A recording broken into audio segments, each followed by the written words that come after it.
వాళ్ళు కోకలు ఉంటారు. ఇది యుద్ధం అంటూ వస్తే కనుక అటు ఇటు రెండు దగ్గర నష్టాలు వస్తాయి.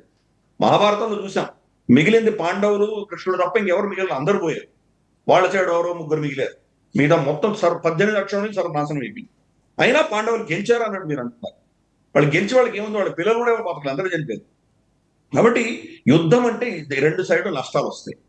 ఇజ్రాయెల్లో ఎలాగైతే ఈ సంస్కృతి ఉందో వాళ్ళు ప్రతి కుటుంబం కూడా వాళ్ళు చిన్నప్పటి నుంచి కూడా ఆర్మీలో వాళ్ళు ఆడ కాదు మగ కాదు ఇద్దరు పెట్టి పనిచేయడం అన్నది కన్స్ట్రక్టెడ్ ఆర్మీ అంటారు దాన్ని. వాళ్ళది ఎలాగైతే ఉందో ఈ యుద్ధం వచ్చినప్పుడు ఈవెన్ పెద్దలు కూడా వెళ్తారు. ఇప్పుడు యాక్చువల్గా వాళ్ళు ఏం చేస్తున్నారంటే మనకి యూపీ నుంచి హర్యానా నుంచి లేబర్ ఫోర్స్ తీసుకెళ్తున్నారు ఇజ్రాయెల్కి. ఎందుకంటే వాళ్ళ ఆఫీసుల్లో వాళ్ళ పొలాలలో, తర్వాత వాళ్ళ ఫ్యాక్టరీలలో, వాళ్ళ షాప్లలో పని చేయడానికి వీళ్ళని తీసుకెళ్తారు. ఎందుకంటే ఆ దేశంలో పనిచేస్తున్నటువంటి వర్క్ ఫోర్స్ అంతా కూడా యుద్ధానికి వెళ్ళిపోయింది.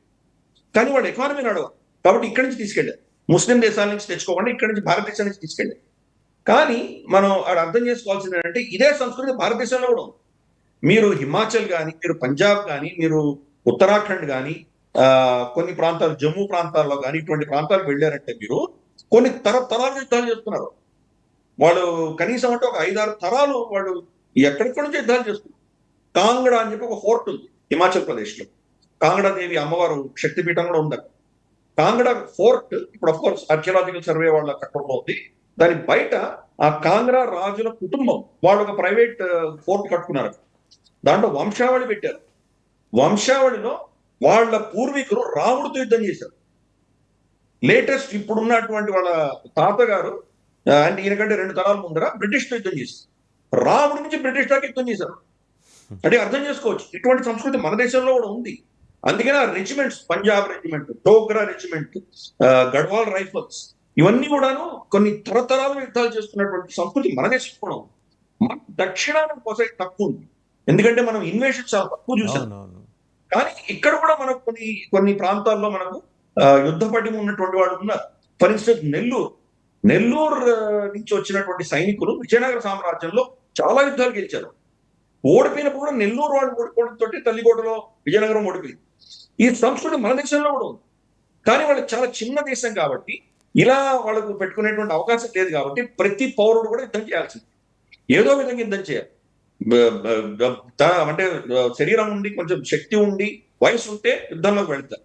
కొంచెం వయసు తక్కువ ఉందంటే సపోర్ట్ స్ట్రక్చర్స్ లో ఉంటారు, దాని లాజిస్టిక్స్ లో ఉంటారు. యావత్ దేశం యుద్ధం చేస్తుంది, ఆ దేశంలో ఆప్షన్ లేదు. ఇన్ఫాక్ట్ వాళ్ళ మాజీ ప్రధానమంత్రి మనకు అలాగే వాళ్ళ మాజీ మంత్రులు వీళ్ళు కూడా యుద్ధంలోకి వెళ్ళారు. వాళ్ళు కూడా రిజిస్టర్ చేసుకున్నారు, మేము కూడా యుద్ధం చేస్తామని వెళ్ళి. కాబట్టి ఆ దేశం ఉన్న పరిస్థితి అది, చిన్న జనాభా కాబట్టి అంత యుద్ధం చేయాలి. కానీ వాళ్ళ ఉన్నటువంటి ఫోకస్ మనం చూస్తే కనుక రమారని 2000 సంవత్సరాల నుంచి కూడా వాళ్ళ సంస్కృతి మర్చిపోలేదు. ప్రతి సంవత్సరము ప్రపంచంలో ఎక్కడ జ్యూస్ ఉన్నా కానీ కూడా వాళ్ళ మనకు ఉగాది లాగా వాళ్ళ న్యూ ఇయర్స్ డే ఏదైతే ఉంటుందో ఆ రోజు వాళ్ళందరూ కలిసినప్పుడు వాళ్ళు చెప్పుకునేది ఏంటంటే మొత్తం పార్టీ సెలబ్రేషన్ అంతా అయిపోయి ఎవరిళ్ళకి వాళ్ళు వెళ్ళిపోయేటప్పుడు వాళ్ళు ఒకరినొకరు విష్ చేసుకునేది ఏంటంటే నెక్స్ట్ ఇయర్ ఇన్ జెరూసలేం అని చెప్తున్నారు. అంటే మళ్ళీ వచ్చే సంవత్సరం జెరూసలేంలో కలుద్దామని చెప్పి వాళ్ళు చెప్తున్నారు. 2000 సంవత్సరాలు దాన్ని వాళ్ళు వదిలిపెట్టలేదు. మా జన్మభూమి అక్కడికి వెళ్ళాలి. బహుశా కొన్ని 2000 సంవత్సరాలు అంటే కొన్ని వందల తరాలు గడిచిపోయినాయి. ఆ ఇజ్రాయెల్ ఏంటో తెలియదు, ఆ జెరూసలేం ఏంటో తెలియదు, ఎవరు చూడలేదు. ఆఫ్రికాలోనో, ఏషియాలోనో, యూరోప్ లోనో పెరిగారు వాళ్ళు. కానీ 2000 సంవత్సరాల తర్వాత దాన్ని వాళ్ళు సంపాదించుకోగలిగి. కాబట్టి ఆ సంస్కృతిలో వాళ్ళ జూవిష్ ట్రెడిషన్స్ మీద, వాళ్ళ దేశం మీద ఉన్నటువంటి గౌరవం ఈ రోజు ఇవి తలంది కాదు, నరాల్లో జీర్ణించుకొని ఎన్నో వందల సంవత్సరాల నుంచి వస్తున్నటువంటి సంస్కృతి. కాబట్టి వాళ్ళు తట్టుకోగలిగారు. మన దేశం కూడా అటువంటిది. మన దేశంలో ఆ సంస్కృతి ఉంది. మన దగ్గర ఎన్నో ఇన్వేషన్స్ జరిగినాయి. మొఘలులు వచ్చారు, టర్కులు, చాలా మంది వచ్చారు మన దేశంలో, అరబులు. ఇన్ని యుద్ధాలైనా కానీ కూడా ఇప్పటికి కూడా మనలో అటువంటి పటిమ ఉంది కాబట్టి మనం తట్టుకోగలుగుతున్నాం. వీటిని యుద్ధాలు గెలవగలుగుతున్నాం. కాబట్టి ఇది సంస్కృతి, అంటే సివిలైజేషన్స్ లోనే మనం చూడగలం. అది మనం ఇజ్రాయెల్లో మనం చూస్తున్నాం. ఇంకోటి సార్, హమాస్ అలాగే హెచ్క్యూబ్ వాళ్ళు death to America, death to Israel. వేరేజ్ ఇజ్రాయెల్ సే ఏంటంటే ప్రో లైఫ్, అంటే ఒక పాజిటివ్ యాటిట్యూడ్ తోటి వాళ్ళు వస్తుంటే వాడు దిగటమే, వాడిని చంపేయాలి, వీడిపైకి నులిమేయాలి, వాడి రక్తం తాగాలి. ఈ కాన్సెప్ట్ ఇది మరి ప్రపంచ మేధావులైన లెఫ్టిస్టులకి ఇది బోధపట్టలేదు సార్. అంటే వాళ్ళు హైలీ లిటరేట్స్ కదా, ప్రపంచం మొత్తం మీద ఎక్కువ విపరీతంగా చదివేసుకున్న వాళ్ళు, జ్ఞానం ఎక్కువ ఉన్న వాళ్ళు లెఫ్టిస్ట్ కదా. వాళ్ళకి ఆ death to America, death to Israel ఈ పదాలు కనిపించట్లేదు, హెచ్క్యూబ్ వాడుతున్న పదాలు. ఇజ్రాయెల్లో మీరు ఎవరిని విష్ చేసినా, ఇందాక మీరు అన్నట్టు పరస్పరం విష్ చేసుకుంటూ వాళ్ళ తర్వాత చెప్పే మాట ప్రో లైఫ్ అంటారు. కలిసి బతుకుదాం, కలిసి జీవిద్దాం, కలిసి ముందుకు పోదాం, ఒక పాజిటివ్ వైబ్ ఇస్తారు. ఇది కనపడలేదా ఈ లెఫ్టిస్టులకి? మీరు ఇక్కడ బతికి ఉంటే మీకు సాధించేది ఏంటి? మహా అంటే పెద్ద వయసు వచ్చిన తర్వాత మీరు హాస్పిటల్ అడ్మిట్ అయ్యో మీరు రోగాలతో చావాలి. అదే జిహాద్ చేసి మీరు కనుక షహీద్ అవుతే 72 మంది మీకు వర్జిన్స్ కన్నెలు దొరుకుతారు అక్కడ. సో నేను పుట్టిన చావడం కోసం పుట్టాను, ఇక్కడ బతకడానికి కాదు. ఇక్కడ ఎన్ని సంవత్సరాలు ఉంటాను? 50 సంవత్సరాలు 60 సంవత్సరాలు ఉంటాను.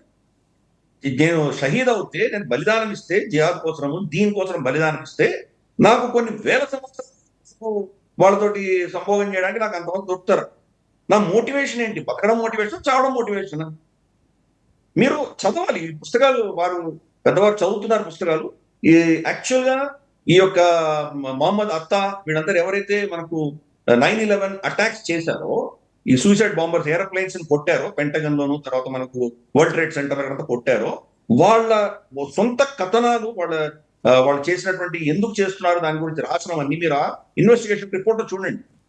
వాళ్ళు ఏం చెప్తున్నారంటే వాళ్ళ మర్మ ప్రాంతాల్లో అంతా కూడా వాళ్ళు షేవ్ చేసుకున్నారు. చచ్చిపోగానే అక్కడ రెడీగా వాళ్ళందరూ అమ్మాయిలు ఉన్నారు కాబట్టి అక్కడికి వెళ్ళి సంభోగం చేయాలి కాబట్టి ఇప్పటి నుంచి ప్రిపేర్ అవుతున్నారు. అంటే వాళ్ళు ఎంత మోటివేషన్ ఉందో, వాళ్ళకి ఎంత రాడికలైజేషన్ ఉందో మీరు అర్థం చేసుకోండి.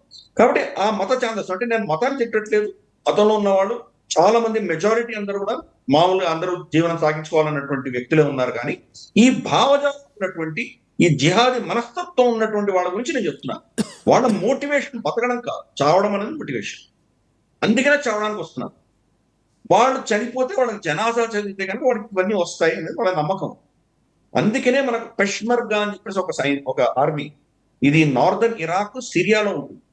పెష్మర్గా ఆర్మీ ఐసిస్ ఓడించగలిగింది కానీ అమెరికా ఓడించలేదు. అమెరికా ఎన్ని బొంబార్డ్మెంట్స్ చేసినా, ఈ నేటో ఎంత బొంబార్డ్మెంట్స్ చేసినా వాడు తప్పించుకోగలిగారు. ఇప్పుడు ఇజ్రాయెల్ ఇన్ని బొంబార్డ్మెంట్స్ చేస్తుంది, హమాస్ ని, హిజ్బుల్లా మీద నిరంతరం బాంబులు చేస్తూనే ఉన్నారు. ఇందాక వాళ్ళు అన్నట్టు, మనకు వెస్టర్న్ మీడియా అన్నట్టు 60,000 మంది పాలస్తీన్లను చంపారు. అయినా రక్తబీజుల్లో పుట్టుకొని వస్తూనే ఉంటారు. వాడి మోటివేషన్ ఏంటి? బతకడం కానే కాదే. మీకు నాకు మోటివేషన్ ఏంటి? జ్యూస్ కి మోటివేషన్ ఏంటి? ఇక్కడ శాంతి సుఖాలతో ఉండాలి మనం, ఇక్కడ మనకు సంపద ఉండాలి, సుఖంగా మనం ఉండాలి, తర్వాత ఇక్కడి నుంచి పై లోకాలకు వెళ్ళాలి, మన ఆలోచన. వాడిది కాదు. ఇక్కడ బతికి నేను ఏం చేస్తాను? 34 సంవత్సరాలు ఇక్కడ ఉంటే నాకు ఎందుకు దండగా? నేను చనిపోతేనే నాకు జన్మకు వస్తుంది. ఇన్ఫాక్ట్ క్రిస్టియన్ ఫేర్ అని చెప్పేసి ఆవిడ గురించి నేను గతంలో కూడా చెప్పాను మీకు. క్రిస్టియన్ ఫేర్ వచ్చి ఆవిడ కొలంబియా యూనివర్సిటీలో ఆవిడ అసోసియేట్ ప్రొఫెసర్. ఆవిడ పుస్తకం రాసింది, యాక్చువల్గా ఒరిజినల్ రీసెర్చ్. ఈ జిహాదీలు సూసైడ్ బాంబులు పెట్టుకొని చనిపోతున్నటువంటి టెర్రరిస్టుల తల్లులను ఇంటర్వ్యూ చేసింది ఆవిడ. వాళ్ళ తల్లులు చెప్పింది ఏంటి?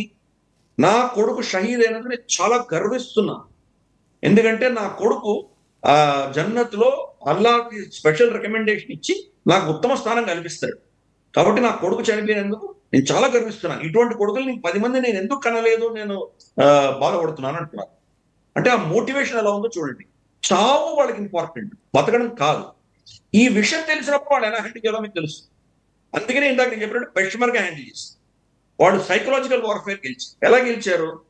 ఆడవాళ్ళ చేతిలో చావు, ఆడవాళ్ళ చేతిలో చేస్తే కనుక వాళ్ళు జన్నత్ రాదు. 2, వాళ్ళ శరీరం తగలబడదు.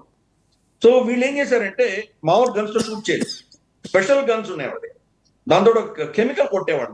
కెమికల్ కొట్టంగానే వాడి శరీరం కాలిపోయేది. ఈ ఐసిస్ టెర్రరిస్ట్ శరీరాలు కాలిపోయాయి. అందుకని అక్కడి నుంచి ఆడవాళ్ళు, పెష్మర్గా సైన్యం, ఆ చిన్న చిన్న పిల్లలు